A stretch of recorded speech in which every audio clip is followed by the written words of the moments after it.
Hello ভাই, আপনার উদ্দেশ্যে কিছু বলতে চাই ভাই। ভাই, এই যে ফেসবুকে আমরা যারা নতুন আছি, আমরা তো যারা সিনিয়র ভাই, যারা বড় কন্টেন্ট যারা করে, আমরা তারা কথাটাই বেশিরভাগ ফলো করি। তারা কি বলে না বলে সব কিছু ফলো করি।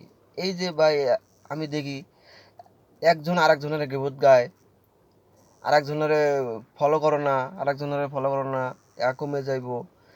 এই ধরনের কথা বলে ভাই, আমরা যারা নতুন আছি আমরা তো অনেক কিছুর মধ্যে পড়ে যায়, চিন্তার মধ্যে পড়ে যায়, চিন্তার মধ্যে পড়ে যায়। কেন আজ কারটা শুনবো, কারটা শুনবো আমরা? তা আমরা তো আর হলো আপনারা যা বলেন আমরা তাই মানে মাথার মধ্যে ঢুকাই, এইভাবে চলার চিন্তা ভাবনা করি আমরা। তা আপনার মধ্যে যে ঝগড়া সৃষ্টি হয়ে থাকে, হিংসাময় সৃষ্টি হয়ে থাকে, তাহলে ভাই আমরা কি করবো বলেন তো? আপনারা বলেন স্টার সেন্টারে ফলো করবেন না, তারা বড় বড় ইউজার যারা আছে তারা ফলো করবেন না, যারা লাইভে থাকে তারা করবেন না, সময় কাটাবেন না তারা লগে, যতক্ষণ থাকবে এতক্ষণ সময় কাটায় কোনো লাভ হবো না, অনেক নানা রকমের কথাবার্তা বলেন। তাহলে আমরা কি করব ভাই বলেন তো? তাহলে আমগো কাজটা কি?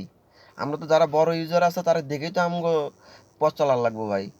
এখন আমরা কি করতে পারি এটা আপনারা বলেন ভাই, একটু আমাকে একটু বলেন ভাই।